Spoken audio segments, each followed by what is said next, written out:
Voilà, bonsoir. Micro et caméra sont coupés pour le moment. Merci d'être avec nous. On ouvrira les micros à la fin du webinaire pour les questions. Et puis, on attend encore un petit peu de monde, mais on ne va pas trop tarder parce que le sujet est vaste, évidemment. Oui, pardon.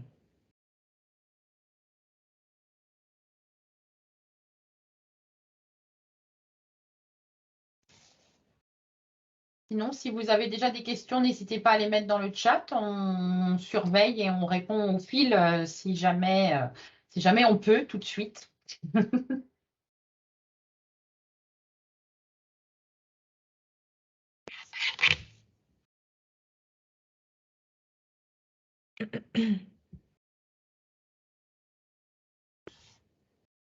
Bon, écoute, il est 20h01, on va peut-être y aller.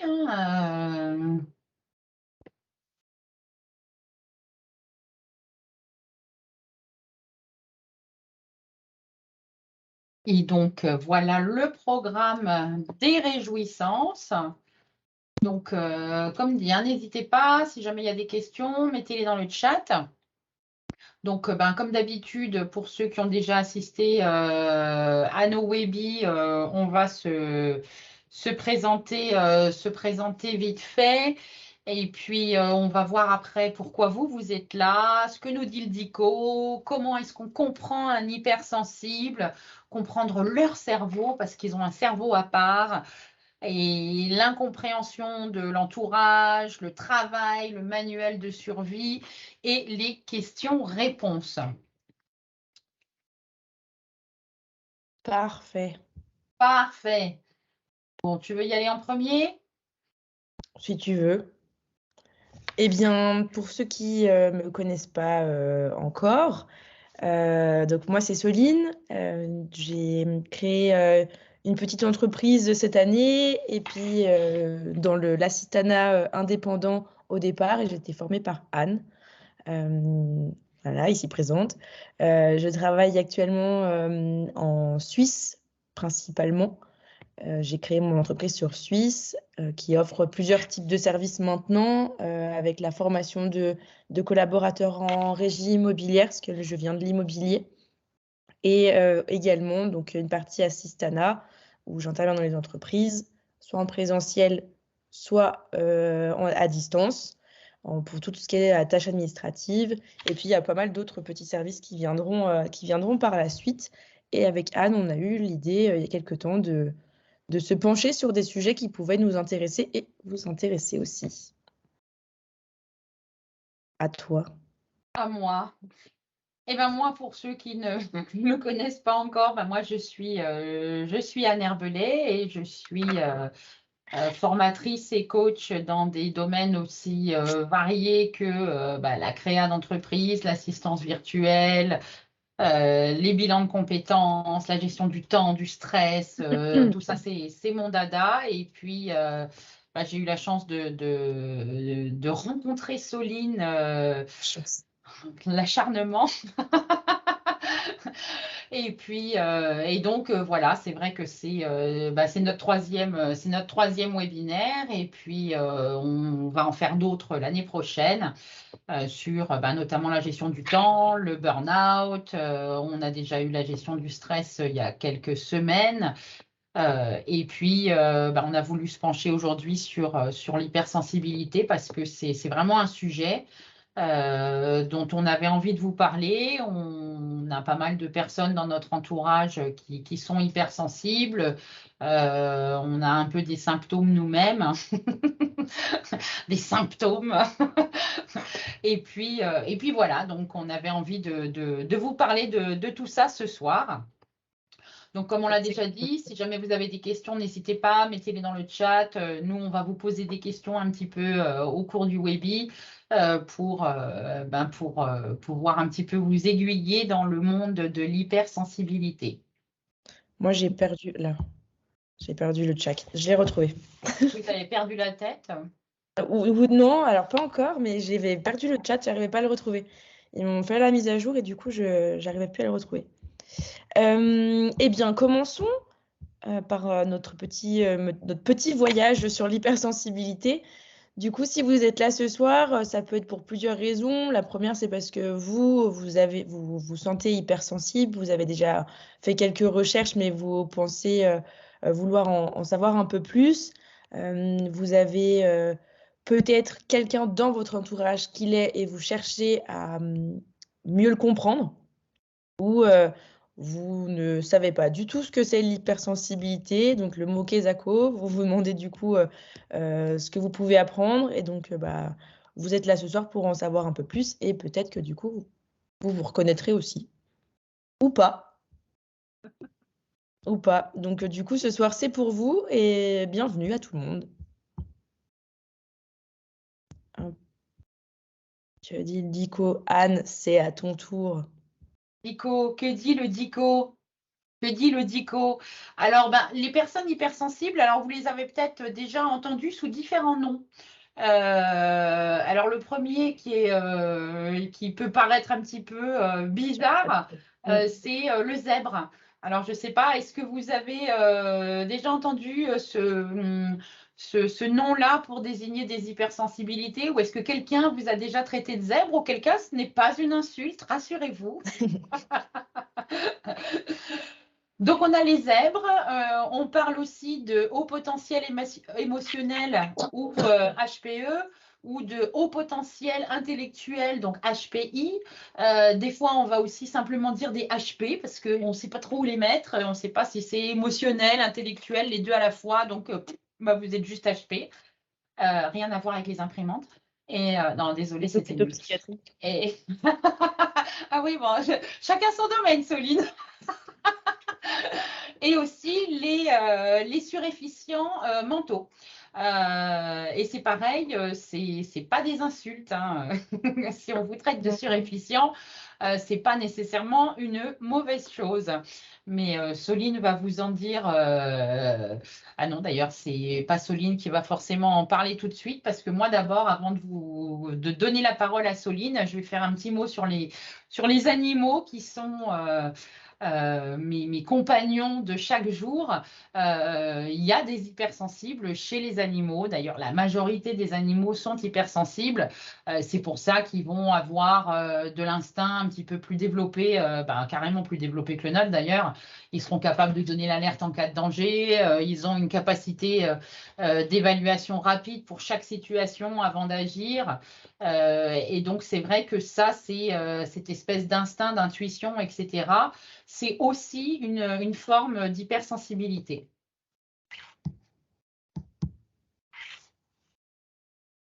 Et du coup, du côté de l'histoire, on a aussi quelques infos. Il y a une psychologue, notamment Barbara Allen, qui avait un petit peu fait des recherches là-dessus. Et elle nous apprend qu'il y a 4 siècles, les personnes qui étaient qui sont hypersensibles aux stimuli jouaient un rôle assez particulier auprès des dirigeants du pays, en tout cas avec des personnes qui avaient des rôles importants. Donc du coup, ils avaient un rôle de conseiller, car en fait, c'est des personnes qui réfléchissent très vite avant d'agir, et du coup, ça leur permettait d'analyser très rapidement une situation afin d'aiguiller et de conseiller les personnes par qui elles étaient employées. Sauf que ça, malheureusement, ça a un petit peu changé, et aujourd'hui, on est plutôt dans l'efficacité et la vitesse, et c'est des choses qui sont plutôt mises en avant. On est vraiment dans une dynamique où on fonce et on réfléchit après. Donc, c'est pas trop voilà, les hypersensibles qui sont mis en avant aujourd'hui. D'ailleurs, ils sont un petit peu mis de côté et, et montrés un peu du doigt parce qu'ils sont différents. Et la différence, on sait bien qu'on n'aime pas trop. On n'aime pas parce que, comme toujours, la différence, c'est quelque chose qui nous fait un peu peur parce qu'on Oui. se dit, tiens, ils sont bizarres, ils sont pas pareils que nous. Donc, forcément, ils nous font un peu peur. Voilà. Tout à fait. Ils nous font peur et ils nous font peur aussi parce que justement, si avant ils avaient des rôles importants dans la prise de décision, ça veut dire que c'est des personnes qui avaient quand même de l'influence et du pouvoir et de l'intelligence. Et donc, du coup, ces personnes-là, forcément, quand on est aujourd'hui des personnes qui dirigent soit un pays, soit des entreprises, et ben, ce genre de caractère peut faire peur, mais plus dans la peur de perdre sa place, son job, et de se faire en fait passer devant par quelqu'un. C'est plus ça aujourd'hui. Et du coup, il n'y a pas vraiment en fait de définition claire, nette et précise du mot hypersensible, parce que c'est un terme, alors certes, qui a déjà été inventé et trouvé il y a quelques années, dans les années, c'est exactement en 96, et c'est une docteure et psychologue et coach qui s'appelle Hélène Aron, qui avait fait donc toute une étude sur les caractères hypersensibles. Et donc, elle dit que l'hypersensibilité s'est définie comme étant un trait de caractère et non une pathologie, donc c'est pas une maladie, reflétant une sensibilité plus forte que la moyenne de la population. Aujourd'hui, on en compte entre 20 et 30%. Dans la plupart des écrits que j'ai pu lire, on est plus autour des 30, sauf que dernièrement, j'ai lu des articles dans des magazines et on était plus, ils parlaient de 20% de la population. Et le terme qui est pas mal employé aussi, c'est le terme de surefficient mental. Et celui-ci, il a été inventé par Christelle Petit-Colin. C'est aussi une psychologue qui est une psychologue de plus en plus connue aujourd'hui, qui a fait des recherches exclusivement sur les hypersensibles. Et elle, en fait, elle est devenue vraiment une experte dans ce milieu et elle reçoit en fait à son cabinet que des gens qui présentent de l'hypersensibilité. Donc c'est possible que par contre on utilise ce soir le mot surefficient mental parce que hypersensible, ça ramène, les gens pensent beaucoup que ça ramène exclusivement aux émotions, alors que en fait pas que. On va vous expliquer plus loin, c'est quand même un sujet beaucoup plus vaste et c'est pour ça que surefficient mental, ça explique que dans le cerveau, il y a des choses en plus qui se passent et c'est pas que lié à notre côté émotionnel. Voilà, c'est ça, parce que le cerveau est une formidable machine dont on ne connaît encore pas tout. Tout à fait. Mais c'est vrai que c'est pour ça qu'on va un petit peu essayer de dégrossir. Après, on n'a pas de capacité scientifique, neurologique, etc. Donc, on ne va pas se lancer dans dans des trucs médicaux. Non. Mais on va simplement essayer de décrypter un petit peu le fonctionnement du cerveau d'un hypersensible. Donc, comme je vous disais juste avant, l'hypersensibilité émotionnelle, d'un point de vue émotionnel, oui, mais c'est vraiment pas que ça. En fait, c'est tout le système sensoriel et émotionnel de la personne qui est hypersensible. En fait, la perception des choses et du monde qui l'entoure est neurologiquement spéciale. Toutes les informations sont captées par les cinq sens. Donc la perception de la réalité et du monde qui entoure les personnes hypersensibles est très différente. euh, alors j'aime pas trop dire ça, mais d'une personne dite normale, parce que dans le monde aujourd'hui on aime parler de normalité et de différence. C'est pour ça on va employer ça pour simplifier l'échange aujourd'hui. Du coup, ça veut dire que sur la Terre, en fait, il y a une partie de la population qui va voir le monde d'une manière différente. Il n'empêche qu'on voit tous le monde de manière différente. On est 7,7 milliards sur Terre. On a 7,7 milliards de manières de décrire ce qui nous entoure. Mais du coup, c'est d'autant plus vrai avec les hypersensibles. Donc voilà, un petit exemple en image. Par exemple, là, vous avez deux images.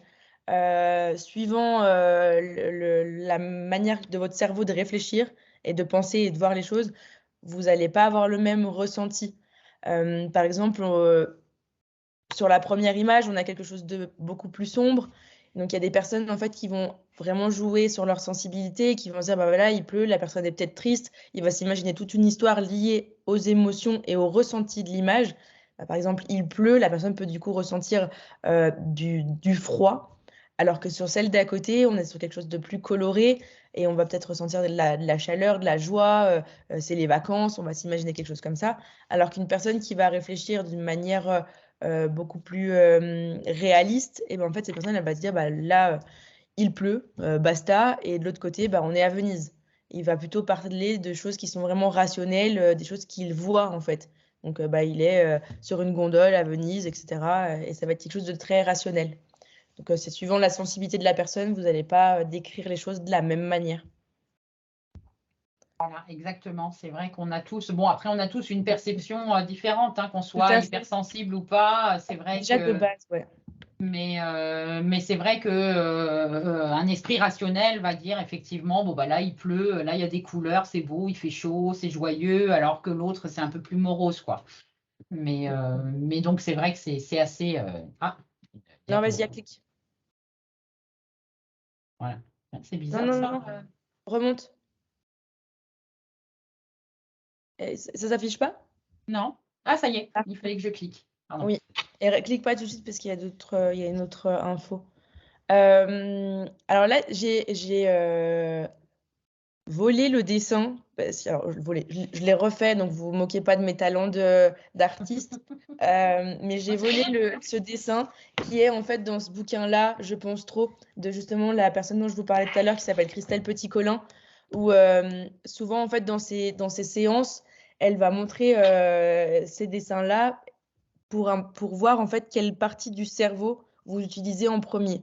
Parce que les hypersensibles utilisent leur cerveau droit et le reste de la population, les 70 autres pourcents, ils utilisent leur cerveau gauche. Et donc là, quand vous regardez les dessins, bah, qu'est-ce que vous voyez en fait? Par exemple, le premier. Mettez-nous ça dans le chat. Qu'est-ce que vous voyez en un coup d'œil? Quelle est la chose qui vous vient tout de suite?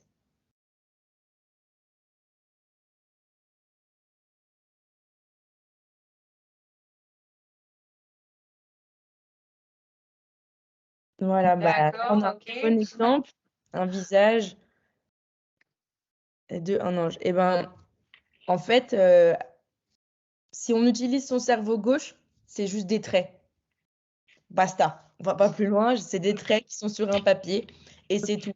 Par contre, quand on utilise le cerveau droit, donc effectivement, on va voir un visage souriant et un autre triste parce que c'est notre partie sensorielle en fait qui est plus prépondérante et donc du coup, c'est cette partie-là qui va réagir directement. Donc c'est le cerveau droit, vous allez voir des visages, quelque chose de triste, quelque chose de joyeux et le cerveau gauche juste exclusivement des traits. Et c'est comme ça en fait qu'on voit quelle est la partie prépondérante chez vous. Donc bah, pour vous deux, les personnes qui ont répondu, Gaëlle et Brunilde, bah, vous avez le cerveau droit qui fonctionne, en tout cas dès le premier coup d'œil. On vient de vous économiser une visite, une IRM. Votre cerveau droit fonctionne. Il fonctionne. Mais il fonctionne du coup, en fait, quand vous captez l'information, c'est celui qui réagit le plus vite. On peut passer à l'autre, Anne. Voilà, ça c'était la C'était réponse. la petite expérience. La petite expérience, c'est toujours amusant. Donc, les personnes hypersensibles, bien sûr, sont beaucoup plus réactives aux stimuli extérieurs que les personnes qui ne sont pas hypersensibles, les personnes dites normales. Donc, les stimuli, c'est tous les éléments ou événements extérieurs, hein. Ça va être les bruits, ça va être la lumière, ça va être les odeurs, ça va être les goûts, ça va être toutes ces choses-là. Et c'est vrai que les hypersensibles vont en fait tout capter par les 5 sens. Donc, que ce soit la vue, l'ouïe, le toucher, le goût, l'odorat, tout ça, c'est un afflux d'informations qui fait que les stimuli sont parfois un petit peu compliqués à gérer parce que ben, forcément, il faut trier un petit peu tout ça. Et donc, c'est vrai que ça nous amène tout naturellement à parler de l'hyperesthésie. Donc, je laisse le soin à Soline de vous expliquer ce que c'est. Je ne sais pas si vous en avez déjà entendu parler, parce que c'est un terme où on en parle de plus en plus et qui est pas mal utilisé chez les personnes qui ont des comportements autistiques. Parce que du coup, les autistes, pour la plupart, sont hyperesthésiques. En fait, je ne sais pas si vous avez déjà un peu vu tout ça, mais c'est l'accentuation de la sensibilité qui transforme certaines sensations, qu'elles soient tactiles, thermiques, visuelles, etc., en sensations de douleur. Ça veut dire que vous ressentez par le biais de vos cinq sens, comme on a dit tout à l'heure, euh, tout en beaucoup, beaucoup plus fort, qui du coup, par moment, ça peut être quelque chose de douloureux pour vous. Vous rentrez dans une pièce et la lumière, elle est trop vive, ou alors vous rentrez dans un bar ou dans un restaurant et il y a beaucoup trop de brouhaha. Ça peut être quelque chose d'insoutenable pour vous. Moi, par exemple, je suis assez sensible à tout ce qui est au niveau des vêtements. Je peux pas mettre un pull qui gratte. Je suis capable de le changer direct. Je peux av- péter un câble. Euh, et Il faut appeler les choses par leur nom. voilà, je peux péter un câble. Et je suis capable, si jamais je suis pas chez moi et que je suis au bureau, d'aller carrément racheter un pull. Parce que je peux pas le supporter. Aussi, il y avait Christelle Petit-Colin dans son livre, elle explique l'hyperesthésie, vous allez percevoir tout d'une manière assez étrange. Et par exemple, lorsque vous arrivez à un premier rendez-vous chez un spécialiste, vous allez en fait vous poser 15 000 questions, vous allez regarder partout autour de vous, et vous allez être hyper attentif sur tout ce que vous allez voir, entendre, et vous allez essayer de capter le maximum d'informations. Alors, on peut se dire que c'est super, sauf que c'est très fatigant, et surtout, c'est que des fois, ça sert strictement à rien. Et aussi, ça peut vous mettre dans des situations de stress avant de rencontrer, d'aller pour la première fois à un rendez-vous, par exemple chez un médecin, vous n'y êtes jamais allé. Enfin voilà, c'est par le biais de cette hyperesthésie que du coup, vous allez peut-être avoir du mal à gérer le monde Le monde extérieur. dans... Ouais, ça a Ouais, bugué. Ouais, voilà, c'est bon. t'arrives à descendre, à passer la slide, passer celle d'après. Ouais, Ah, ça ça avait avait planté. bugué. Ouais, ouais. Donc du coup, il y a plusieurs formes d'hyperesthésie. Vous avez l'hyperesthésie visuelle, donc là, ça va être tout ce que je vous disais tout à l'heure, les lumières vives. Auditive, ça va être donc quand vous rentrez dans un lieu et si il y a beaucoup de bruit, la musique est trop forte, vous n'arrivez pas à vous concentrer du coup sur une conversation parce que vous avez des bruits autour qui parasitent en fait la compréhension de la conversation. Kinesthésique, donc là, ça va être tout ce qui est au niveau du toucher, donc par exemple les pulls désagréables, olfactif et gustatif. Donc ça, je n'ai pas besoin de vous expliquer, je pense que vous avez compris. Et on a aussi, alors ça, c'est des termes que j'avais pas forcément vu avant. C'est ce qu'ils appellent l'édéisme. Alors les mots, ils seront dans le PowerPoint qu'on vous enverra plus tard. L'édéisme, en fait, c'est que comme les autistes, vous savez qui comptent. Certains, ils ont une particularité, ils aiment compter et ils sont sans arrêt en train de compter les choses. Eh ben, vous pouvez avoir cette capacité en fait en un regard d'avoir compté, je sais pas combien il y avait de lampadaires dans une rue. Ça va être ça. Vous êtes capable aussi de détecter la moindre fausse note dans une partition de musique ou quand vous avez Céline Dion qui chante, capter quand elle fait une fausse note. C'est du Fausse-Note. Euh, Bon, je chante plus trop en ce moment, mais voilà. Et vous avez aussi la synesthésie. Alors ça, c'est assez intéressant. Euh, Est-ce que quand je vous dis de quelle couleur est le mot mardi, vous arrivez à me répondre quelque chose ou pas? Pour vous, vous pouvez très bien vous dire que ma question, elle est totalement débile. Mais il y en a, en fait, je vous laisse, s'il y en a qui veulent répondre, pour vous, de quelle couleur est le mot mardi? Ah non? Ok. Ok. Marron, voilà, voilà. Et ben pour moi, il est jaune. Et Donc pour moi, il est vert. voilà. Et ben ça en fait, ça s'appelle de la synesthésie et en fait c'est un mode de contemplation de la réalité euh, qui aide à la mémorisation d'ailleurs. Et en fait, c'est où vous mettez les mots soit en relief, soit en couleur. Et cette manière de voir les choses vous permet de retenir beaucoup plus facilement. Par exemple, lorsque vous allez rentrer dans une pièce, si quand vous marchez sur, je sais pas, il y a peut-être du carrelage au sol, le carrelage est froid, et ben du coup vous allez vous rappeler en fait que le carrelage il était froid, et donc quand on va vous demander c'était comment chez Janine, et ben vous allez dire bah c'était super et tout, elle a mis un carrelage, par contre je peux pas, enfin du carrelage c'est une information où on s'en fout complètement, mais vous avez retenu que dans cette maison ou dans cet appartement, vous aviez du carrelage ou une couleur au mur et vous êtes capable en fait de vous souvenir du moindre détail parce que vous mettez tout sous forme de couleur, relief ou de sensation. Et donc ça s'appelle la synesthésie. Et ça fait partie donc du coup de l'hyperesthésie, c'est de voir les choses ou de ressentir les choses en plus fort. Anne, je te laisse prendre la suite avec le fonctionnement du cerveau dit normal. Je sais pas pourquoi c'est moi qui parle du cerveau normal en fait. Ouais, surtout, c'est quoi, tu l'es pas en plus. Donc. Bon, en fait, évidemment, on va parler d'un cerveau normal, non pas parce que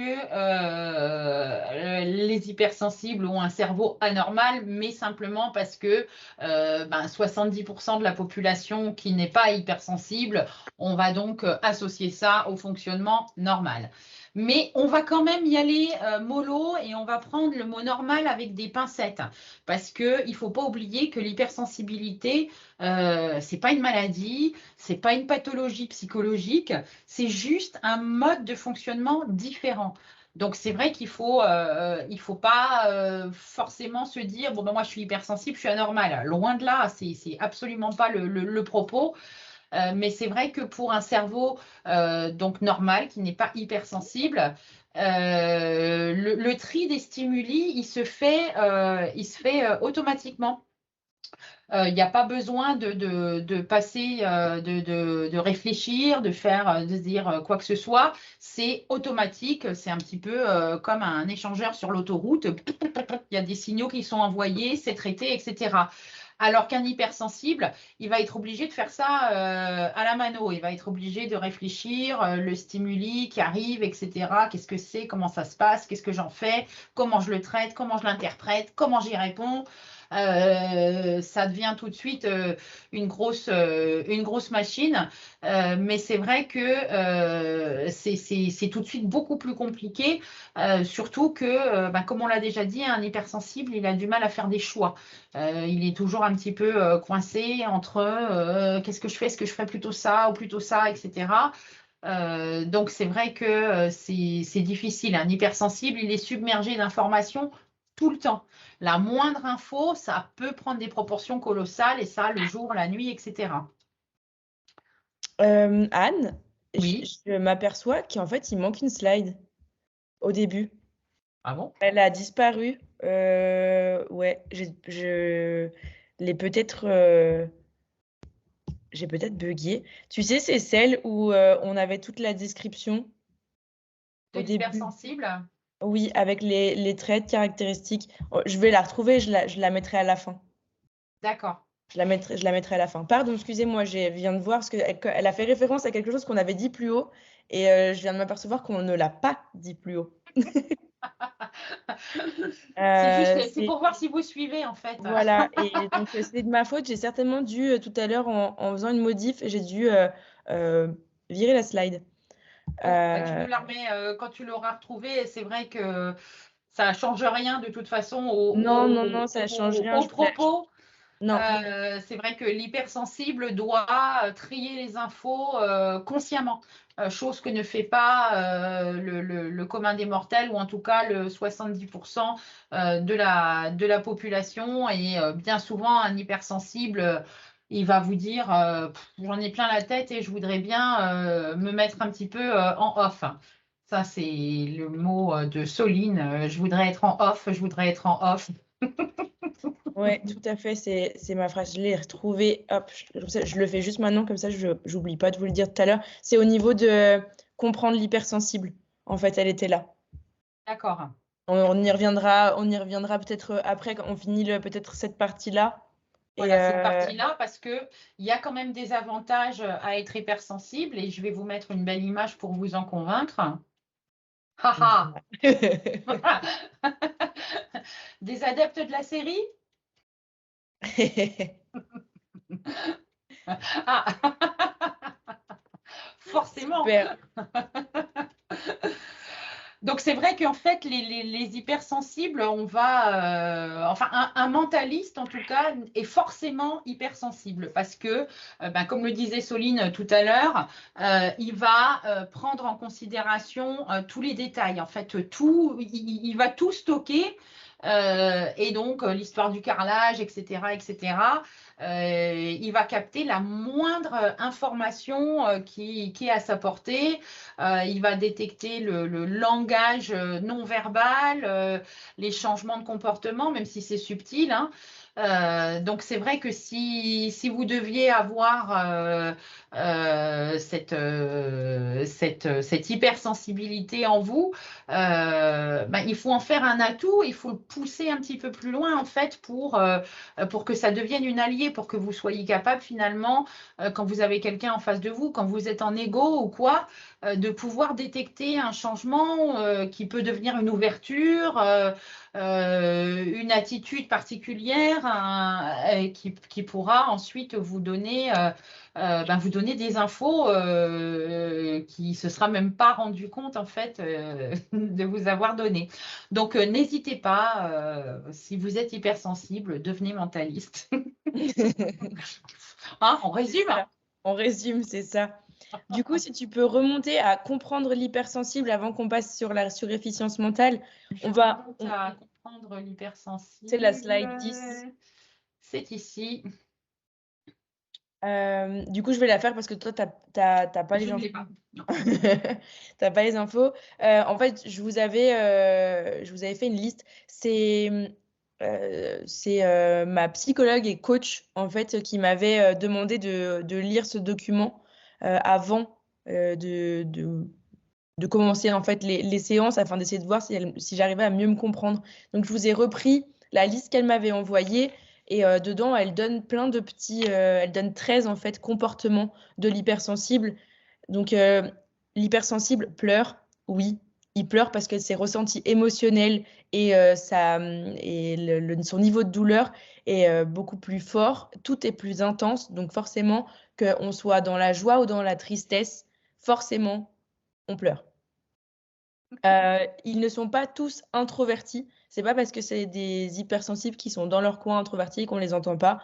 Il y a une bonne partie c'est-à-dire à peu près 30% de la globalité des hypersensibles qui sont plutôt extravertis. Donc, pas forcément des gens timides.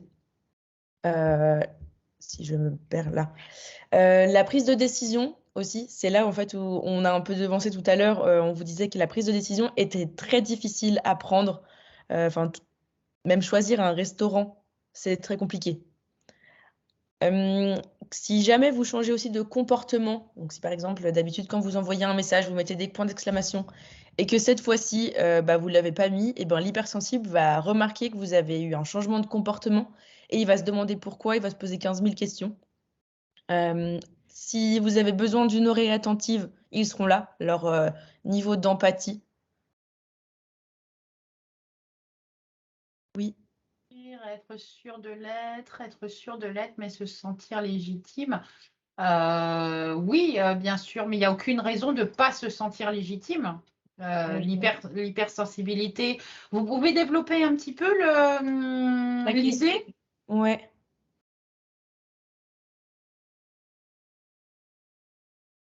Sinon, continue et puis Oui. on répondra ou même on ouvrira Au pire, on garde la question pour la fin. non, mais c'est bon, c'est bon, je me souviendrai. Ok. Si jamais donc vous avez besoin d'une oreille attentive, les hypersensibles seront du coup là pour vous écouter, parce que leur niveau d'empathie est assez fort. Et d'ailleurs, la majorité d'entre eux sont psychologues. Ils détestent les bruits forts et répétitifs, donc on en revient à parler un peu de l'hyperesthésie. Leurs habitudes de travail sont assez atypiques. On y reviendra aussi plus bas parce qu'ils ont une manière de travailler qui est en arborescence et non en petit 1, petit 2, petit 3. Ils ne savent pas trop faire. Suivre une to-do list, c'est pas simple. Mais par contre, du coup, ça... je me suis perdue, pardon. Ah oui, c'était ça que je voulais vous dire. En fait, si vous êtes plutôt à bosser dans des endroits en open space, ça peut être assez compliqué parce que du coup, il y a beaucoup de stimuli autour de vous. Et en cas d'émergence d'émotions, c'est beaucoup plus simple d'être soit dans un bureau fermé ou alors de travailler depuis chez vous.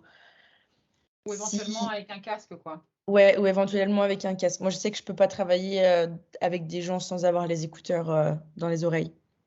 Si jamais vous avez l'envie d'emmener un hypersensible voir un film d'horreur, sachez que c'est une super mauvaise idée. Il risque de passer une très mauvaise soirée parce que justement son taux de sensibilité étant plus élevé, tout est plus fort et la peur chez lui, c'est du coup très difficile à gérer. Il supporte assez difficilement la critique. Certes, ils sont loin d'être parfaits, mais ils donnent tellement 500% de leur personne pour donner pour répondre à vos besoins ou à une question ou à une tâche de travail que du coup, lorsqu'on les critique, ils ont un petit peu de mal à l'entendre. On leur dit souvent qu'ils prennent les choses beaucoup trop à cœur. Ils sont très sensibles à la douleur. Des petites coupures peuvent devenir des bobos mortels pour eux. Euh, Ils rêvent de relations profondes, sauf que du coup, ils s'ennuient assez vite avec les gens qu'ils jugent pas très intéressants, pas très stimulants, parce que c'est des personnes qui ont quand même un cerveau qui réfléchit très vite. Et donc, si on leur donne pas matière à discuter, ils peuvent vite s'ennuyer. Ils ne peuvent s'empêcher d'être hypersensibles, donc ça sert à rien de dire de leur dire qu'il faut qu'ils arrêtent de Arrête de pleurer. chialer, arrête de Voilà. chialer tout le temps. Vous allez de un, vous fatiguer et puis en plus, c'est neurologiquement pas possible pour eux. Ils ne peuvent pas changer. C'est comme si on demandait à un autiste d'arrêter d'être autiste. Si, voilà. Certes, alors, beaucoup n'aiment pas employer parce que le mot autiste, mais on est tous avec des comportements autistiques. C'est une particularité du cerveau qui est très intéressante. C'est des gens qui sont très intéressants et il y a énormément à apprendre de leur manière de penser. Et dans pas mal de bouquins, les hypersensibles sont comparés à des autistes Asperger. Euh, alors, à un beaucoup plus petit niveau, bien évidemment, mais voilà. Donc, ne vous vexez pas si jamais vous êtes hypersensible et que je vous traite enfin, je vous dis que vous êtes peut-être un petit peu autiste. Ne prenez pas peur en vous disant mince, etc. Non, c'est d'ailleurs, les autistes s'adaptent s'adaptent très bien dans notre monde, qui est particulier. Euh, non, non, je n'avais pas du tout un ton pessimiste par rapport à ça. Non, non, non. Et ils lisent aussi de manière de travers. Quand vous leur donnez un article à lire, ils vont vous le lire en travers, mais ils vont tout comprendre. Et du coup, ils lisent un texte en 3 secondes et demie, alors vous allez mettre 10 minutes. Enfin, voilà. Les autres vont mettre 10 minutes et eux, non. Donc voilà, c'était la partie qu'on a loupée tout à l'heure et qui aurait été bien de la dire avant de développer le reste. Donc excusez-moi pour ce petit impair, j'ai dû faire une fausse manip tout à l'heure. T'as bugué, quoi. Ouais, j'ai bugué. Du coup, tu peux redescendre à la slide 20, s'il te plaît. Je peux le faire, je peux le faire. Merci. Et donc, on va passer à la définition de la surefficience mentale. Et c'est toujours moi qui parle? Ah, c'est toujours toi qui parles, on n'entend que toi ce soir, c'est fou On ça. n'entend que moi. C'est pour ceux qui Euh, avaient des doutes, oui, tu as une grande bouche. Euh, du coup, oui, je vois que ça a un peu réagi aussi sur le chat. Effectivement, les films d'horreur impossibles, échanges ennuyeux. Bon, bah, c'est que du coup, vous vous reconnaissez dans les petits tips que je viens de donner. Ça va peut-être vous aider du coup à vous accepter un peu plus. Parce que vu que c'est une particularité, des fois, on peut être un petit peu en conflit. Donc, on va développer la partie pour apprendre à se connaître et accepter la différence. Oui, et Donc, puis du coup, surtout, non seulement l'accepter, mais surtout, je ne vais pas dire la cultiver, mais pas loin, quoi. ouais, mais une fois qu'on apprend à savoir comment on fonctionne, on peut effectivement la cultiver. On sait aussi fixer des limites pour notre bien-être. Donc, c'est important. Du coup, là, on va parler de la surefficience mentale. J'ai choisi de le dire, d'en parler ce soir parce que moi, je suis une adepte de Christelle Petit-Colin. J'ai déjà lu pas mal de livres d'elle. Si jamais vous n'avez pas lu le livre Je pense trop, c'est par là qu'il faut commencer. J'ai mis dans plus bas les sources. sur lesquels on s'est appuyé pour vous faire le PowerPoint. Donc du coup, Christelle Petit-Colin, c'est la seule en fait qui emploie le terme de surefficience mentale. Donc on le trouve dans le bouquin Je pense trop. Et en fait, un surefficient mental, c'est un individu qui possède des capacités naturelles, donc intellectuelles, mentales et sensorielles, ou de fonctionnement nettement différentes de la moyenne de la population, que ce soit dans des domaines créatifs, artistiques, sportifs, au travail, dans votre vie de tous les jours. On développera aussi juste après toutes les particularités. En tout cas, c'est des personnes qui ont une manière de penser différente. Et donc, du coup, on les surnomme, enfin, elles les appellent, en tout cas, eux, les surefficients mentaux, qui est juste un terme pour pas dire ce qu'ils appellent aussi haut potentiel. Moi, j'ai un peu de mal avec le mot haut potentiel, parce qu'on a un peu l'impression que c'est un peu à la mode. On veut tous être HPI, HPE, etc. Et du coup, elle utilise le mot surefficient pour justement que ça passe un peu mieux de dire en fait à ces personnes hypersensibles qu'elles ont une intelligence quand même différente de la moyenne de la population. Oui, c'est vrai que de toute façon, les artistes font souvent marcher leur cerveau droit majoritairement, donc ils sont souvent hypersensibles. Ils sont perchés. Pas tous, mais c'est vrai que Non mais oui. ça fait un peu partie du package, ouais, l'artiste, mais un peu. Mais quel temps il fait sur ta planète, quoi. C'est ça. Donc on va voir là quelques particularités et je suis désolée si ma voix vous saoule parce que du coup c'est toujours moi qui parle. Bah, il faut quand même remettre les choses un petit peu dans leur contexte. C'est vrai que ça, c'est ton sujet, c'est un truc que tu as creusé. C'est pas difficile. Soline, je l'appelle le fouillologue parce qu'elle fait toujours des fouilles pour dénicher des réponses à des questions. On dit toujours que quand on a une question, il faut demander à Soline parce qu'elle a forcément lu un livre dessus ou elle est en train de lire un livre dessus. Donc voilà, l'hypersensibilité, c'est son dada. Donc voilà. Bon, allez, raconte-nous les modes de pensée de l'hypersensible. Donc là, bah, vous avez deux images, enfin deux cerveaux, pardon, qui représentent assez en fait les deux modes de pensée. Donc vous avez la pensée linéaire, c'est ce que je vous disais tout à l'heure, petit 1, petit 2, petit 3. C'est assez organisé, vous sortez pas trop des clous et c'est une manière en fait de faire qui du coup est beaucoup plus simple, qui vous permet de partir d'un point A et d'aller à un point B sans passer par Y, Z, mais en désordre. Vous allez vraiment A, B, C, D. La partie des hypersensibles, c'est plutôt la pensée dite en arborescence.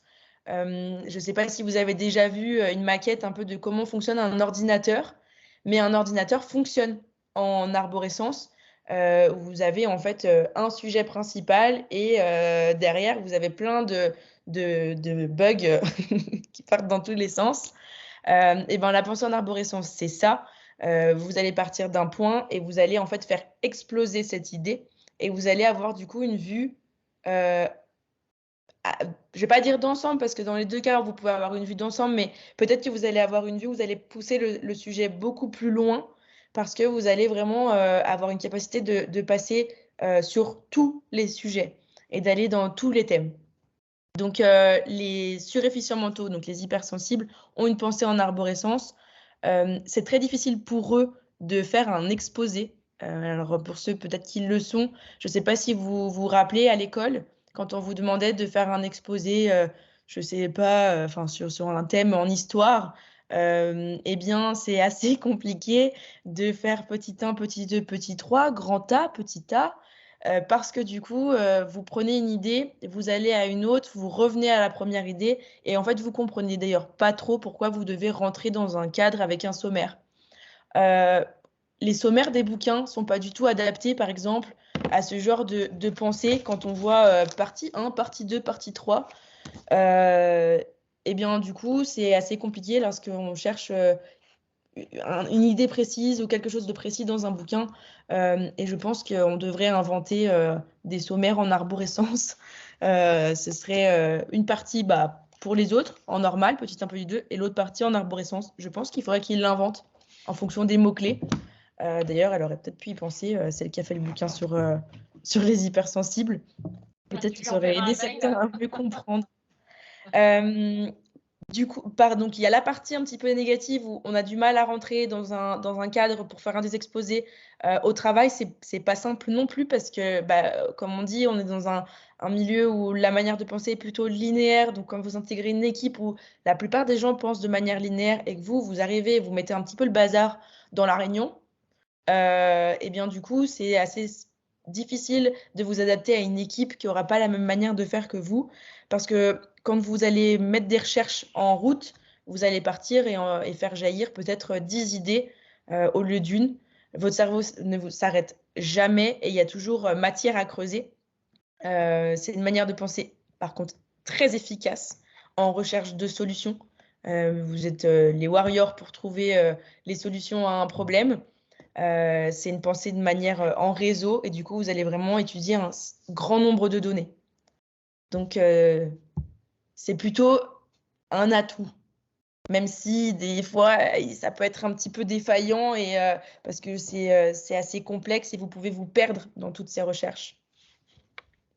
C'est ça. Ça arrive des fois de Mm. se paumer un petit peu au milieu de tout ça, mais c'est vrai que Et de plus, là, ouais. Et de plus savoir en fait le pourquoi du comment vous aviez commencé à faire ces recherches, c'est toujours important de revenir à la base de votre recherche. Et si jamais pour ces manières j'ai pas forcément pensé à le dire, mais pour ces manières de faire, vous pouvez utiliser je sais jamais si on dit MapMind ou mind Mind mapping. Map. Moi, j'utilise ça sur mon téléphone quand des fois j'ai un petit peu trop de mal à expliquer à quelqu'un ce que j'ai en tête. Et donc, pour le structurer, j'utilise les mind maps. Voilà, j'ai fini ça, toi, Anne. Je te À laisse. moi, c'est à moi. Moi, je peux vous parler de la mémoire. Ça, je maîtrise pour l'instant. Et alors, ce qui est intéressant avec les hypersensibles, c'est que ils vont avoir l'impression par moment d'avoir une mémoire mais génialissime, quoi. La mémoire d'éléphant à proprement parler. Et curieusement, dès que c'est ennuyeux, ça rentre moins bien. C'est des choses qui sont pourtant importantes, mais si pour l'hypersensible ou le surefficient mental, c'est ennuyeux, ben, il va retenir ça, mais 5 minutes, quoi. C'est juste histoire de dire oui, oui, j'ai bien écouté, oui, j'ai entendu, oui, j'ai compris, oui, je m'en souviens, mais après, c'est fini. Et si on lui met la pression à lui dire mais si je te l'ai dit, rappelle-toi, etc., il va finir par complètement se buter, se recroqueviller parce que y a pas moyen, il s'en souvient pas parce que ça n'avait aucun intérêt pour lui. Et donc voilà. Donc quand on veut lui faire apprendre quelque chose, il faudra que ça se ça se passe à l'émotionnel, il faudra que ce soit ludique, il faudra que ce soit amusant, il faudra qu'il y trouve un intérêt, il faudra un petit peu. Alors c'est vrai que c'est quand on est adulte, on peut éventuellement le gérer. On va essayer de se dire bon, ce truc-là que j'ai pas trop envie de faire, qui est vraiment pas, qui m'intéresse pas plus que ça, mais je vais essayer de le trouver, de le tourner, etc. Mais c'est vrai que c'est compliqué quand on est face à un enfant hypersensible, où là. Tape de 8, non, non, c'est même pas la peine, je m'en fous complètement. De toute façon, mon smartphone le fait, je vois pas pourquoi est-ce que je l'apprendrais. Mm. Donc, c'est un petit peu compliqué et c'est vrai que c'est aussi ce qui va pousser les suréfficients à penser qu'ils ne sont pas forcément plus intelligents que les autres, hein, puisqu'ils se souviennent uniquement des choses qui les intéressent. Donc, ils vont avoir tendance à dire non, non, ne me mettez pas dans la case HPI ou suréfficient parce que je suis qu'une truffe et je me rappelle de rien, quoi. Mm. Le sommeil. Le sommeil. Le sommeil, c'est réparateur, on en a tous besoin, entre 7 à 9 heures par nuit, etc. Et ben, comme je vous l'ai dit tout à l'heure, l'hypersensible, il a le cerveau qui est en mode. C'est pas un vélo qu'il a là-haut, c'est un peloton complet. Euh, et c'est vrai que ben, je vous apprends rien, quand on a le cerveau qui mouline, le sommeil, lui, il est aux abonnés absents. Alors c'est vrai que souvent les stupéfiants mentaux sont de toute façon des petits dormeurs avec beaucoup d'énergie, mais il n'empêche que c'est compliqué pour eux aussi d'avoir un petit peu ce qu'on disait tout à l'heure, se mettre en off. On voudrait bien quand c'est le moment de dormir, mais des fois le cerveau en a décidé autrement et donc non, non, t'es peut-être fatigué, mais pas moi, j'ai encore plein de trucs à te dire, donc tu vas écouter. Et des trucs Donc, pourris souvent. donc, donc je ne sais pas comment est votre cerveau et votre sommeil, mais s'il est sans cesse en moulinage, il y a peut-être matière à réfléchir à la question.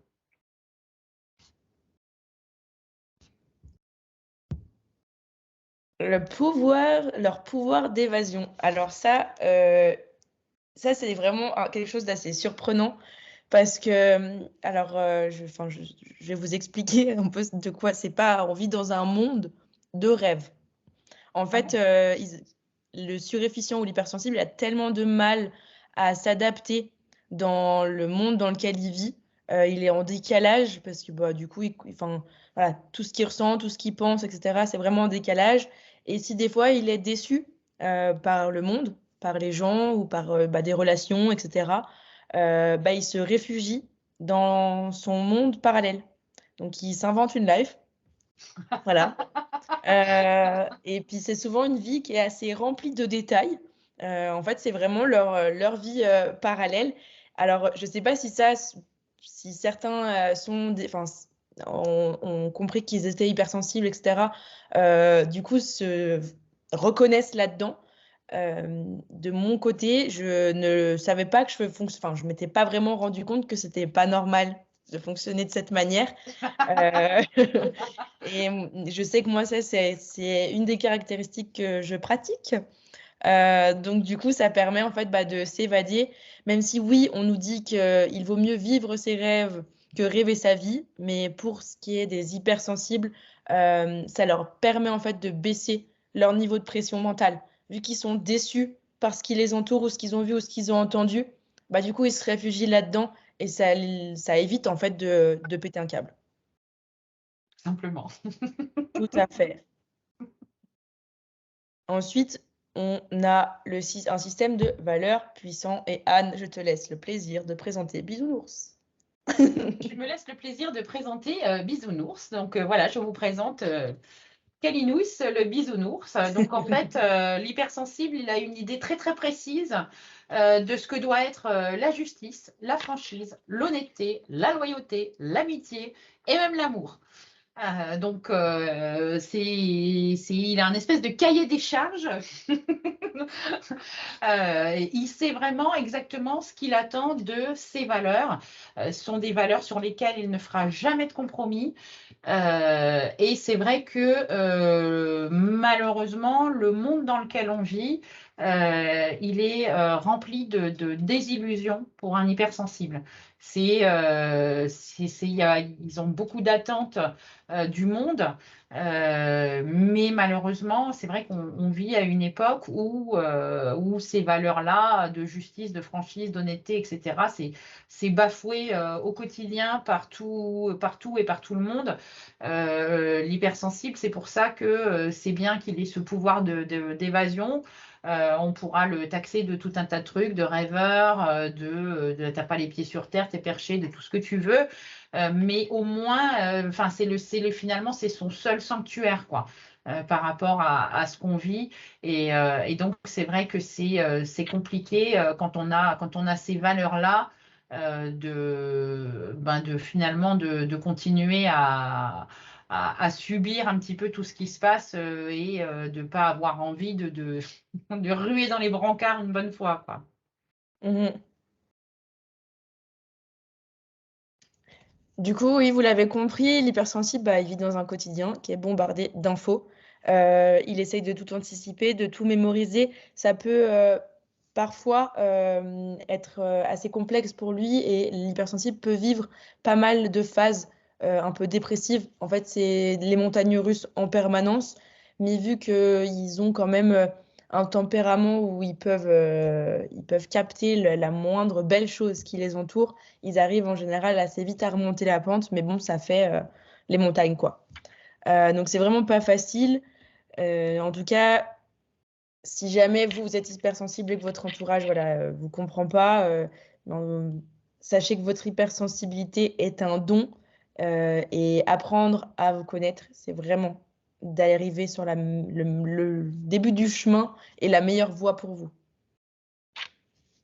Parce que oui, alors c'est Marion, je crois, qui nous parlait du rapport aux autres. Et donc, Oui, voilà, c'est effectivement, c'est compliqué de gérer son entourage quand on est, enfin, ou en tout cas, c'est compliqué pour l'entourage parce que il nous comprend pas et il a l'impression, par exemple, pour ce qui concerne l'hyperesthésie, l'hypersensible va passer pour un râleur, quoi. Il est toujours en train de râler, il y a trop de lumière, il y a trop de bruit, le pull me gratte, t'as pas coupé l'étiquette, etc.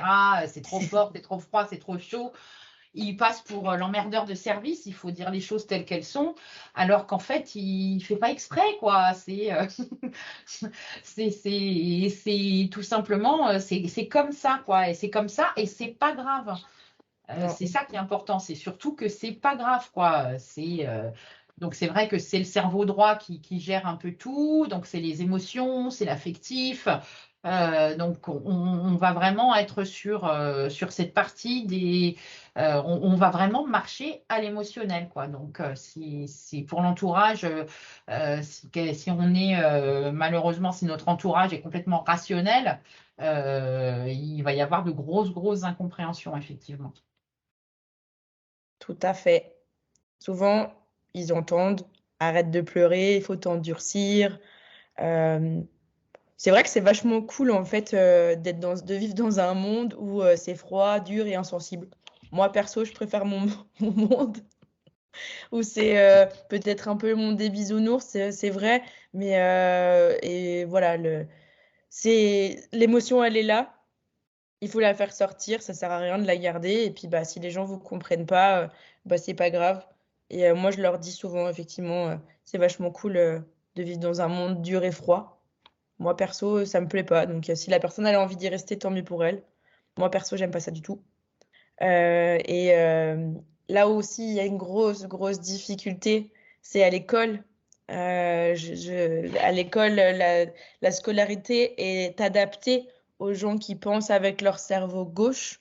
Donc, lorsqu'on vous donne des devoirs ou vous avez peut-être une rédaction à faire ou un problème, à, à résoudre, ben souvent vous respectez pas les consignes.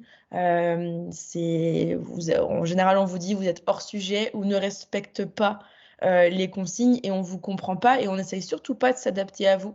Donc, c'est des enfants qui sont assez incompris. Il va aussi pas mal y avoir d'enfants qui vont pouvoir être jugés hyperactifs ou alors perturbateurs à l'école. Parce qu'en fait, justement, bah, ils sont pas. En fait, on dit souvent qu'ils sont pas adaptés au cursus scolaire. Non, en fait, c'est le cursus scolaire qui est vraiment pas adapté aux deux types d'apprentissage. Euh, je sais qu'à l'école, bah souvent, c'est pour ça on dit souvent qu'ils sont pas plus, enfin, ils se sentent pas plus intelligents que la moyenne. Bah non, à l'école, ils n'avaient pas des bulletins de notes qui étaient non plus dans le haut du panier tout le temps. En général, ça différait des matières, donc du coup, c'était souvent à la tête du prof. Et il y a Euh, l'intérêt. voilà, moi je sais que je passais de 20 de moyenne en anglais à 10 d'une année sur l'autre, hein. Ça dépendait vraiment du prof. Et il y a des matières où j'étais très mauvaise avant et puis je suis devenue finalement enfin meilleure. Et c'est, bah voilà, on se rend compte qu'il y a vraiment un décalage entre bah, les suréfficients mentaux et les profs. Euh, et d'ailleurs, souvent les suréfficients mentaux corrigent les profs. Donc ça les agace et en général, bah, ils sont catalogués pardon, dans une case de relou, quoi. Les profs aiment pas trop être repris, Ah non, parce en que tout les cas, profs le partout. système scolaire n'est pas simple. C'est souvent des enfants qui, du coup, vont pas faire forcément beaucoup d'études. Oui, bah oui, parce qu'ils n'ont pas leur place en fait. Non, ça va être des gens qui du coup n'aiment pas arriver à un examen, parce que du coup, bah, eux, ils aiment apprendre. Donc, vous allez à une formation, vous allez enregistrer tout ce que vous avez enregistré. Par contre, quand vous allez avoir le questionnaire devant vous pour l'évaluation, bah, souvent, vous êtes mais, à côté de la plaque, vous avez tout retenu. D'ailleurs, beaucoup d'informations. Et ben, un examen, il est sur quelques petites choses que vous avez peut-être jugées pas importantes en fait pour votre vie. Donc, du coup, vous l'avez dilité et l'examen, il s'en fout. Donc, moi, je préfère les formations non diplômantes.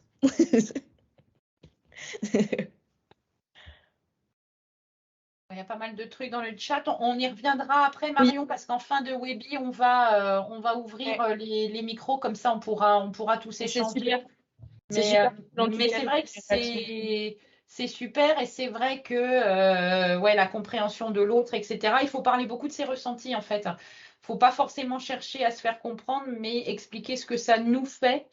De se dire bon ben voilà, je me sens comme ça quoi, je me sens incomprise parce que je me sens triste parce que non non, pas de souci Marion, continuez parce que comme ça nous Ouais. permettra de D'avoir un peu de la matière à la discussion d'avoir de la après. matière à discussion, oui. Donc, du coup, Donc vas-y, du Anne. coup, la meilleure façon d'aimer un hypersensible, c'est de le soutenir. Il faut pas se moquer d'un hypersensible, hein. Pas ça. Il est pas malade, il est pas atteint, il est pas complètement teubé. Il faut Pas simplement, complètement. pas Pas, complètement. pas- pas complètement, il m'a tué. Et il faut simplement chercher à le comprendre. C'est pas une bête de foire. C'est pas Et ça euh, facilitera les relations, ça évitera le conflit, ça évitera aussi les périodes de down, en fait, les périodes de dépression, parce que justement, on se sent pas, enfin, la personne ne se sent pas comprise, etc. Donc, oui, de toute façon, comprendre, c'est la base. comprendre, c'est la base. Communiquer, c'est C'est la la deuxième seconde. base. Donc voilà. Et qu'est-ce qu'on va lui dire, l'hypersensible au travail? Qu'est-ce qui Eh lui ben, arrive, le bah, pauvre? on en revient à... Bon, depuis tout à l'heure, on parle beaucoup des choses qui sont un peu négatives. Enfin, on peut peut-être le voir comme ça, mais à savoir, c'est que dès qu'on comprend comment on fonctionne, ça devient plus une tare et on peut en faire un atout. Et l'hypersensibilité au travail, euh, j'ai lu des choses où c'est un peu les deux. Autant c'est une tare, autant que ça peut être vraiment un atout, notamment au niveau des managers.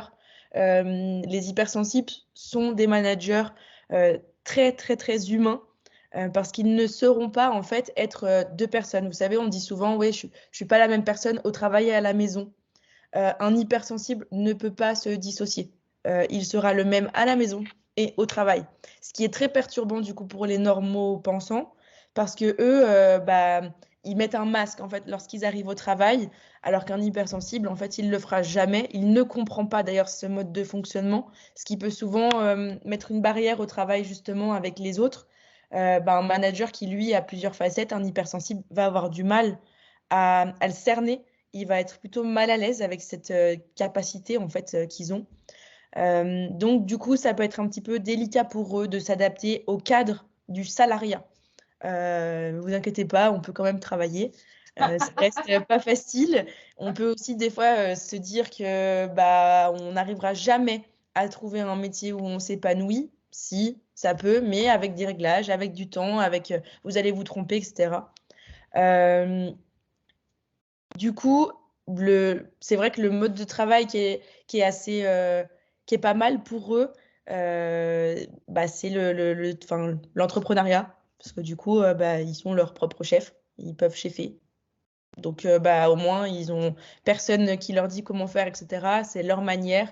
Et donc, c'est vrai que c'est des bons entrepreneurs, des bons managers. Et après, si vous avez la chance de travailler avec un manager qui lui-même est hypersensible et vous étant hypersensible, du coup, vous pouvez faire vraiment une très belle team parce que vous allez vous comprendre, avoir les mêmes manières de travailler et ça peut vous faire un cadre du coup vachement plus sain. Et si la personne n'est pas hypersensible dans votre équipe, mais qu'elle a envie de s'y intéresser, ce sera d'autant plus un atout pour lui, en fait, qu'il accepte un hypersensible dans son équipe, parce qu'il aura une vision différente des tâches de travail, en fait. Donc, c'est bien, mais il faut savoir s'adapter. Il faut apprendre, là, pour le coup, à se connaître pour pouvoir gérer tout ça. Et donc maintenant, on va passer à la partie qui Annuel. intéresse les hypersensibles de la tribu. C'est le manuel de survie des hypersensibles. Là, on vous a regroupé plusieurs choses. Bien évidemment, la liste, elle est non exhaustive, hein. Vous pouvez certainement en rajouter. Vous en avez peut-être, mais on en parlera peut-être plus tard si vous aussi, enfin à la fin, si vous aussi, vous avez peut-être des idées à rajouter. Je suis preneuse pour compléter mon exposé. Pour compléter le manuel de survie. Donc de toute façon, il faut des pauses. Il faut faire des pauses pour ressourcer votre cerveau. Et ça, j'irais même jusqu'à dire qu'on soit hypersensible ou pas. De temps en temps, il faut le laisser un petit peu au repos, mais encore plus quand on est hypersensible, puisque effectivement, on est bombardé d'infos sans arrêt, on n'est pas forcément capable de dire non, je n'écoute rien, je n'entends rien, je ne vois rien. Donc c'est vrai que si votre cerveau ne se repose pas, en fait, au bout d'un moment, il va émettre des signaux de stress. Et donc, il faut faire des pauses, sinon, il y a la cocotte qui explose. Mm, Donc, l'agenda trop rempli, c'est vraiment pas l'idée du siècle, ni même de l'année. Déjà, il faut vraiment se connaître, parce que c'est en se connaissant qu'on va être capable de dire, bon, je peux bosser 3 jours d'affilée, ou là, j'ai un gros projet, je sais que je vais pouvoir faire comme ci ou comme ça. Mais il faut quand même se garder des trous dans l'agenda pour souffler, quoi, hein, simplement. Pour ouais, se reposer, se ressourcer, quoi. tout à fait. Anne, elle en a parlé un peu plus haut, où je disais souvent euh, j'aimerais mettre mon cerveau sur off, pouvoir appuyer sur un bouton où ça coupe toutes les lumières. Du coup, comme ça marche pas comme ça, dans mon agenda, j'ai des plages en fait où j'accepte même pas de repas avec des amis. Et si jamais j'avais mis un repas ou en tout cas une activité, quelque chose, je m'autorise à l'annuler maintenant si jamais mon cerveau il est en PLS total et que je n'arrive pas à y aller. Je m'autorise en fait à me dire je sors pas du week-end par exemple et c'est OK. Et votre entourage, il le comprend ou il le comprend pas, c'est pareil en fait. Ça reste OK. Ça reste OK. Et n'oubliez pas, dire non aux autres, c'est se dire oui à soi-même. Faut oublier. Et inversement, dire oui aux autres, potentiellement, c'est toujours se dire non. Exactement. Et des fois, quand on parle de pause, on peut penser à la méditation. Alors, oui, mais attention. La méditation, ce qu'ils appellent pleine conscience, vous savez, le truc super à la mode, où on en parle partout. Et moi, j'ai essayé de m'y mettre une fois, 10 fois, 15 fois. Je comprenais pas pourquoi ça ne marchait pas. En fait, j'ai écouté un podcast de Fabrice Midal avec Laurie Tillman, où en fait il explique que dans un monde de stimuli permanents, de se mettre en pleine conscience pour un hypersensible, c'est pas la meilleure des idées, étant donné qu'il ressent déjà tout fois 10 000. Venez le mettre en pleine conscience, et là c'est donc L'explosion. voilà, c'est l'explosion. Donc je m'étais vraiment mis une pression avec cette méditation. Donc il y a d'autres formes. Je dis pas que la méditation n'est pas bonne, c'est la méditation pleine conscience. D'ailleurs, on en a fait une définition de l'américain en fait qui est fausse. Les Américains, quand ils parlent de ce type de méditation, ils ne se disent pas je dois étudier tout ce qui m'entoure, essayer de ressentir tout ce qu'il y a autour de moi. C'est pas du tout ça. On est plus dans quelque chose c'est vraiment un état de méditation où on essaie de se calmer, ça va plus être avec la respiration que partir dans une étude de l'environnement qui, du coup, est beaucoup trop lourde pour un hypersensible. Ce serait beaucoup trop d'informations et le cerveau n'arriverait finalement pas plus que ça à se calmer. Donc, si jamais vous n'y arrivez pas, lâchez-vous la grappe avec ça et passez à une autre forme de méditation. Peut-être, il y en a qui vont faire des mandalas, tout ça. C'est une autre forme et c'est mieux. Donc, je vous encourage à ne pas faire la méditation pleine conscience. Et vous pouvez, le livre de Fabrice Midal, il a fait, Fabrice Midal, La méditation pour les nuls. Depuis 2 3 ans, les bouquins pour les nuls se sont un peu améliorés. Et il en a fait un dernièrement qui est plutôt pas mal, avec plusieurs types de méditation en fonction de votre caractère, de votre période dans votre vie, et en fonction de vos besoins, en fait. Et c'est pas le truc bête et méchant avec posez-vous, asseyez-vous, écoutez-moi parler. C'est vraiment quelque chose d'adapté, en fait. Donc si jamais, moi je l'ai acheté, il est pas mal. Je peux pas, moi. De toute façon, les méditations guidées, je médite pas, j'écoute. Ouais, bah Ce qu'il pareil, me bah, raconte. c'est ça. Moi, je médite en faisant une activité. Donc, il y en a, ça va être le dessin, d'autres, ça va être la musique. Et bah, moi, c'est le piano. Bah voilà, chacun son truc. Et en fonction du moment dans sa journée et du temps qu'il a aussi. Oui, exactement. Voilà, méditer avec la pensée en arborescence, impossible. C'est tout à fait ça. C'est C'est le ça, oui. résumé de ce que je viens de dire. C'est parfait. Et ça, vous en avez déjà eu conscience? Les On gens en qui parle vous, des gens? les gens qui vous entourent, les Jean-Michel et les Janine là, qui vous fatiguent. euh, Par exemple, lorsque vous allez à une fête et qu'il y a du monde, des gens qui vous bouffent votre énergie, il est fort possible que vous vous sentiez fatigué, que vous ayez envie de quitter la soirée avant, et du coup, il soit nécessaire de passer plusieurs jours en ermite pour se remettre d'une soirée. Bah pareil, c'est OK. En fait, votre cerveau, il a tellement eu de stimuli dans cette soirée et que comme lui, il est en mode manuel pour traiter l'info, bah vous êtes crevé. Et bah en fait, c'est OK. Vous avez le droit de partir plus tôt. Pareil, on comprend pas, on s'en fout. C'est pour vous, c'est pour votre bien-être. Donc, rappelez-vous que voilà, les gens qui vous entourent avec bah, leurs problèmes, leurs discussions, etc., bah, ils peuvent vous fatiguer et vous avez le droit en fait de vous dire, OK, cette fois-ci, j'ai pas envie ou je dois partir plus tôt. Oui, c'est exactement ça, Marion. Il faut des Oui, jours pour s'en eh remettre. ben, c'est totalement ça parce que c'est pas forcément des gens qui sont trop solitaires. Ils aiment quand même être avec du monde. Voilà, d'aller à des repas, d'avoir un agenda bien rempli. C'est Mais vrai ça que les fatigue. voilà, mais au bout de 3 jours, moi j'ai envie de dire à tout le monde, mais laissez-moi tranquille, de me barricader chez moi. Et ça a été très difficile, par exemple, à le faire comprendre à mes parents, ces entourages vraiment proches. Il a fallu que je l'explique à plusieurs reprises pour qu'ils comprennent que quand je disais le dimanche, j'ai pas envie d'aller manger chez vous, c'est pas que je vous aime pas en fait, c'est juste que j'ai pas envie, c'est trop compliqué. Donc maintenant, bah, c'est OK pour ma famille parce qu'ils ont compris. Surtout, c'est que j'ai un frère qui est pareil, donc ils ont plutôt Ils ont intérêt à dû, comprendre. dû être forcés à comprendre. Ouais, c'est ça. Mais après, voilà, je me pose 1000 questions, tout à fait. C'est bah, c'est très compliqué aussi les grands groupes d'amis. Je sais que nous, on est 20 dans mon groupe d'amis et c'est c'est pas simple. D'aller enfin, de suivre les discussions, d'être dans l'euphorie tout le temps, les groupes WhatsApp où il y en a 150 000 messages. Voilà. Donc, des fois, oui, effectivement, ça peut être un bon moment, mais des fois, il vous faut plusieurs jours pour vous en mettre et 15 000 questions à traiter. Il y a aussi un truc qui est terrible pour les hypersensibles, c'est les Mm. journaux télévisés. Il n'y a que des catastrophes, il n'y a que des misères, il n'y a que des mauvaises nouvelles, etc. Et l'hypersensible, qui est un empathe puissance 10, il emmagasine tout ça, c'est une véritable éponge.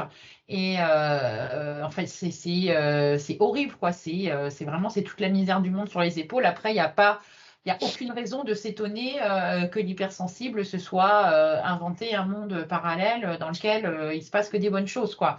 Je te ferai Euh, visiter, Anne. Ouais. Ouais, mais après, je ne peux plus partir. C'est fort possible. Donc, en fait, il faut vraiment être prudent avec les infos.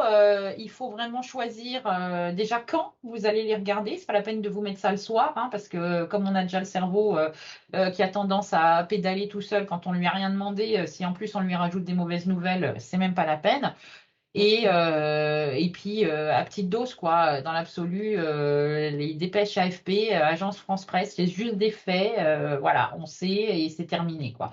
Ça nous permet de rester quand même un petit peu au courant de ce qui se passe, ou pas, hein. Je veux dire, après, c'est pareil, il n'y a pas d'obligation à rester au courant de ce qui se passe.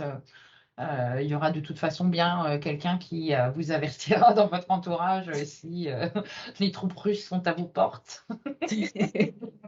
C'est carrément ça. On parlait un peu plus haut de l'entourage. Donc, c'est ce que je vous disais, c'est très important de le faire comprendre à votre entourage pour expliquer en fait ce besoin de temps. euh, Parce que ce besoin de temps pour vous, c'est vraiment quelque chose d'essentiel. Malgré ce que les autres peuvent penser, on peut vous traiter d'égoïste. Bah oui, ok, soyez égoïste. Franchement, c'est vachement cool. Donc, soyez égoïste. Et j'avais une petite anecdote en fait à vous, enfin une anecdote, une explication en fait à vous donner. Je ne sais pas si vous avez vu, je ne sais plus sur quelle chaîne, parce que moi je l'ai vu sur Salto, la série Astrid et Raphaël. C'est une flic et Astrid, donc Raphaël c'est la flic, Astrid c'est une autiste Asperger. Qui travaille à l'abri du bruit, des stimuli, etc., dans les archives de la police criminelle française. Et en fait, Raphaël est une flic désorganisée, bruyante, drôle, mais très bruyante et très fatigante, qui change ses plans toutes les 10 minutes. Et donc, du coup, pour un autiste Asperger, c'est quelque chose de très compliqué parce qu'il a quelque chose de... C'est méthodique, c'est le matin, il fait ci, il fait ça, c'est tel ordre, il faut surtout pas que ça change. Et elles viennent à travailler ensemble parce que le cerveau de Astrid est tellement puissant que du coup, elles travaillent ensemble. Et sauf que les stimuli trop présents dans cette nouvelle vie de cette personne atteinte d'autisme la fatigue et elle en vient à faire un gros craquage émotionnel et en fait, elle pète un câble. Et elle va à des séances en fait où il y a les autistes, enfin certaines personnes autistes qui se retrouvent, ils ont plusieurs pathologies différentes et en fait il y en a un qui lui donne un petit tips et il lui dit que lui il utilise un système de haricots, donc il a des haricots rouges, il se les balade avec dans sa poche tous les jours et il en a 10 et en fait, au fur et à mesure de la journée, s'il y a eu des choses qui l'ont heurté, par exemple, il a dû prendre le bus pour se rendre à quelque part et il y a un enfant qui pleurait. Et ça, c'est des bruits, ça les dérange, etc.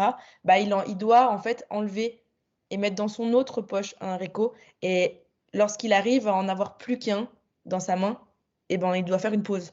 Ça veut dire que là, bam, il se cloisonne et il fait redescendre en fait toute la pression et il recharge en énergie et enfin il recharge ses batteries quoi.